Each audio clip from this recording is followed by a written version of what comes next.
Muito bem, então vamos às nossas primeiras perguntas. Professora Marília, a verbetógrafa, então na fatologia, página 14.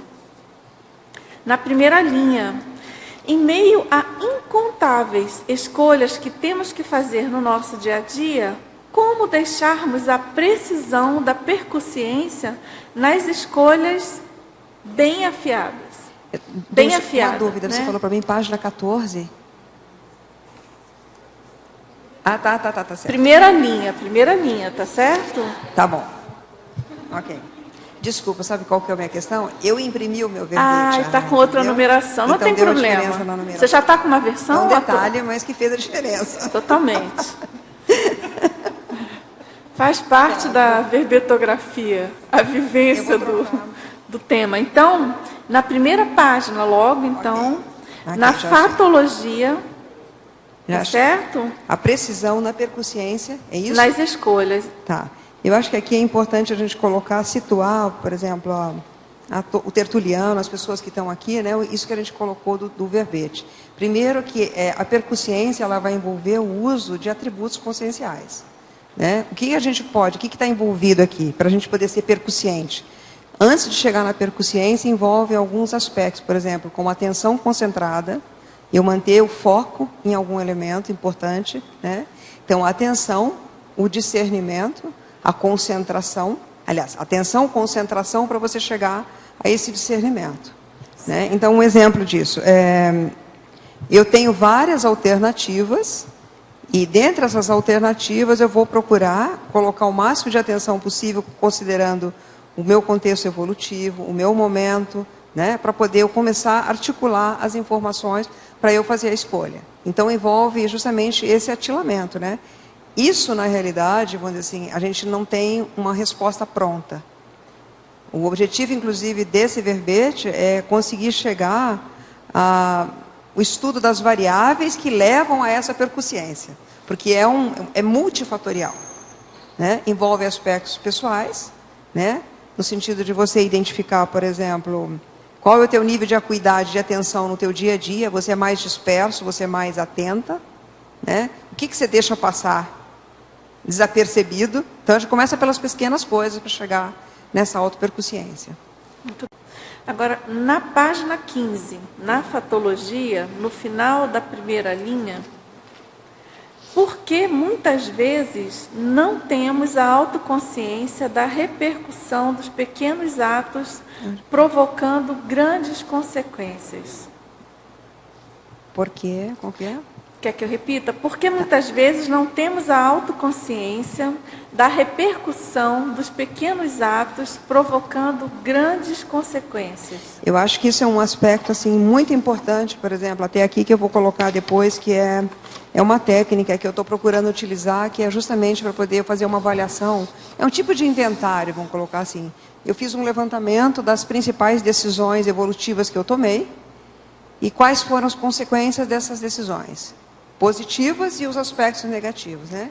E aquelas decisões que eu não tomei também, né? Aquilo que eu não fiz, que eu deixei de fazer.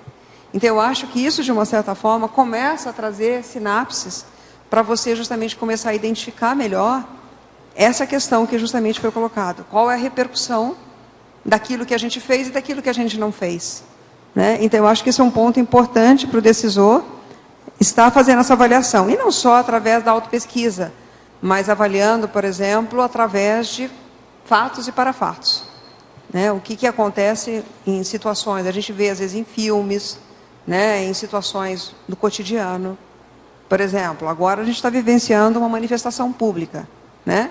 Uma manifestação pública que começou por um grupo pequeno e ela teve um contágio onde pegou, né, o Brasil inteiro, e a gente está ouvindo até que tem sincronicidades em outros países também acontecendo. Então, começar a observar isso, acho que isso começa a aumentar a acuidade da gente, né? Qual é a repercussão de um pequeno ato num contexto maior? Qual é a mensagem desse fenômeno? É simplesmente uma reivindicação de preço da passagem de ônibus? O que está por trás disso? Qual é a demanda assistencial? Eu acho que daí a gente chega no entendimento melhor da repercussão. É você ir na visão consciencial, né? Ir lá na profundidade, não ficar na superfície. mas ir fazendo toda uma investigação para você chegar a essa... E a questão da cosmovisão. Da cosmovisão. Né? Justamente que você coloca no verbete. A conjunção do detalhismo, do detalhe. Perfeito, Dulce. Eu acho que é isso. Então você vai tendo aquela visão abrangente, vai entendendo o que é, e aí você vai no pontual, né? Qual que é a informação? O que isso está sinalizando na realidade? Por exemplo, está sinalizando que... Eu achei interessante que eu assisti no jornal de manhã, um jornal comentarista, ele disse o seguinte, que era uma manifestação dos vândalos, justamente revidando ao vandalismo da política, vamos dizer assim. Então ele faz uma correlação. Isso me chamou a atenção, que de uma certa forma a gente vai ver assim, qual é o tipo de vandalismo que a população está praticando e qual é o tipo de vandalismo hoje que tem dentro do contexto político. Então é interessante, a gente começa a observar que as coisas começam a ter reação. Em algum momento, a lei de causa e efeito está sempre atuante, né? A holocarmalidade é a coisa mais certa que existe, né? Que é o holokarma, o ego-karma, o grupo-karma e o polikarma. Então, você fez, tem um retorno daquilo que foi feito. Pode não ser agora, mas ele vai, mais cedo ou mais tarde, ele retorna. Então, a gente vê isso nos atos. E eu queria que você falasse um pouco mais também, você falou agora um passant, na página 15, em fatologia, de baixo para cima, na 11ª linha, de baixo para cima, você trouxe justamente... Na 10ª linha? 11ª. 11ª, ok. Você trouxe justamente as pequenas ações com grandes resultados. Espera um pouquinho, Antônio, só um minutinho. Na fatologia. Tá, pode falar. Aí eu queria que você... As consequências? Na realidade, você escreveu ali, né? As pequenas ações com grandes resultados em fatologia. Tá. As pequenas ações com grandes resultados. Existem algumas coisas que eu vejo, por exemplo, que são significativas e que às vezes a gente não valoriza. Por exemplo, vamos pegar aí um elemento que é a própria condição da TARES, da tarefa do esclarecimento. O uso da palavra certa na hora certa para a pessoa certa. Né? Eu tive experiências que eu registrei que foram significativas para mim. Eu trabalhava na itinerância, né, com a Conscienciologia. Então eu dava palestras públicas, a mesma Rosa acompanhou na época que né, eu ia muito para Niterói, e a Rosa que estava lá. E as palestras normalmente eram assim, lotadas de gente, né, Rosa? Que a gente tinha, eram muita gente que tinha ali. E eu lembro que algumas vezes eu fiz algumas citações para algumas pessoas, eu disse coisas pontuais. Pois você não acredita que passou... Eu fui, às vezes, numa outra palestra na Barra, teve uma senhora que tinha um problema de locomoção, ela usava muleta, e ela foi junto com a empregada que acompanhava dela, abriu a porta do auditório que eu estava na aula, entrou, e eu fiquei assim, assustada, eu falei, o que é essa mulher? Ela falou assim, professora, dá licença, eu vim aqui para dizer para a senhora o seguinte, que eu peguei, sabe aquele livro que você me indicou? Eu li, e eu apliquei aquilo, eu vim falar para você que deu certo. Saiu a porta e fechou. E eu fiquei, assim, extremamente impactada, porque eu falei, caramba, é muita responsabilidade do que a gente fala, né? Porque se uma pessoa aparece, assim, do nada, e aí depois outras pessoas que foram itinerar, que eu dava o curso, falaram, olha, o fulano lá mandou um recado para você, né? Ele disse o seguinte, que você falou isso, e aquilo aconteceu assim.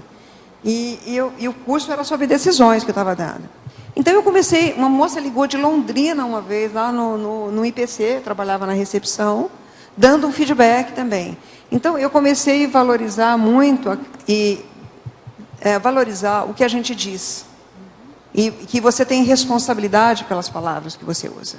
E as palavras têm um peso muito importante, elas podem gerar muita assistência, mas agora eu vou contar o outro lado.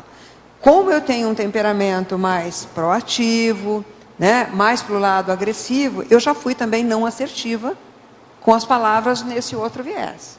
Então, isso gerou também consequências desagradáveis, desastrosas, às vezes gerando conflitos, né? Então, acho que esses contrapontos, a gente começa a observar que a responsabilidade que a gente tem no que fala. Então, é lógico que hoje eu estou optando pelo lado mais homeostático, o lado mais assistencial, né, a dominar mais o que a gente faz. Eu não sei se isso te ajuda, mas eu acho que um exemplo é essa questão da palavra. E hoje, até, para poder citar um exemplo que eu achei muito interessante, eu me lembrei de um filme, não sei se você lembra, Thaís, acho que chegou a ver com a gente, um filme do Robin Williams, que ele passa, eu tenho aqui o nome dele, que ele é a história justamente de um jornalista que ele fala, chama O Pescador de Ilusões, não sei se vocês já viram.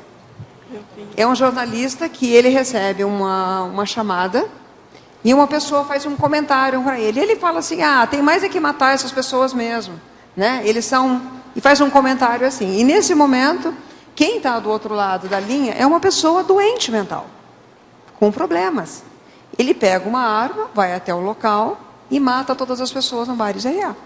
E aí, o filme mostra as implicações da interprisão gerada a partir de algumas ações. Então, se você quiser entender melhor a consequência, esse filme é fantástico para isso. Você vai entender, depois de um momento, ele é socorrido por uma das pessoas, que é um mendigo na rua, que é o Robin Williams, que teve a mulher dele assassinada nesse evento. Entendeu? Então, você começa a ver como que acontece um pequeno ato gerando a interprisão e as pessoas como se chegam até você. Então, eu acho que esses exemplos didáticos vão começando a aumentar as nossas sinapses sobre a responsabilidade do que a gente faz. Muito bacana. Eu tenho um verbete que eu entreguei para revisão que chama autoarticulação comportamental homeostática. Que a base toda dele é exatamente isso, se prestar atenção no detalhe. Muito interessante. Marília, na sua listagem, vou retornar àquela questão da memória no item 22, que você diz assim, memória, o binômio fragmento mnemônico, raciocínio holomnemônico. O que você está chamando de raciocínio holomnemônico? Tá, eu acho que aqui eu quis chamar a atenção assim, esse item eu coloquei no sentido de você tem um fragmento, você tem uma memória, por exemplo, eu tenho um canal, por exemplo, sensorial que funciona muito comigo, que é o cheiro, que é o contrário do seu, né, Rosa? Então é assim, eu tenho um olfato muito bom. E às vezes eu sentia que aconteciam coisas assim, principalmente às vezes eu entrava no ambiente, a gente tem coisas mais antigas, alguma coisa, eu entrava e eu começava, pelo cheiro, aquilo começava a acessar a minha memória, e aquilo, eu tinha lembranças do que estava acontecendo no local, mas eu começava a extrapolar, né? Eu começava a lembrar de ambientes passados. Então, isso tudo eu acho que é um canal sensorial que te leva... Então, é um fragmento de memória. Aquilo eu tinha uma memória, às vezes, que eu já tinha passado por ali, que tinha a ver com uma coisa física. Mas, ao mesmo tempo, aquilo me extrapola para uma outra condição. Então, o objetivo aqui é você ter um raciocínio, procurar ter um raciocínio holomnemônico diante dos fatos. Por exemplo, eu rememorei alguma coisa que aconteceu com a minha irmã. Isso foi um conflito, né? Mas dentro desse raciocínio holomnemônico, o que esse conflito tem a ver no meu processo evolutivo com ela? O que eu posso fazer em termos de rememoração? Eu tenho algum fato, alguma coisa que possa pensar maior do que isso? O professor Waldo, por exemplo, cita um fato dele em relação, né, a uma lembrança do irmão. Não sei se você lembra disso. Eu acho que são coisas assim, a gente vai procurando fazer uma correlação entre a memória e a holomemória, exercitar esses dois terrenos, para a gente ter uma amplitude maior para decidir melhor. Ampliando o banco de dados. Para não ficar só na questão da memória. Ok, pessoal, agradeço a participação de todos, tertulianos, teletertulianos, a nossa neoverbetógrafa de hoje. Aguardamos aí mais os seus 100 verbetes, tá certo? Pelo menos. E então é isso. Muito obrigada a todos os nossos comerciais. Obrigada.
Thank you.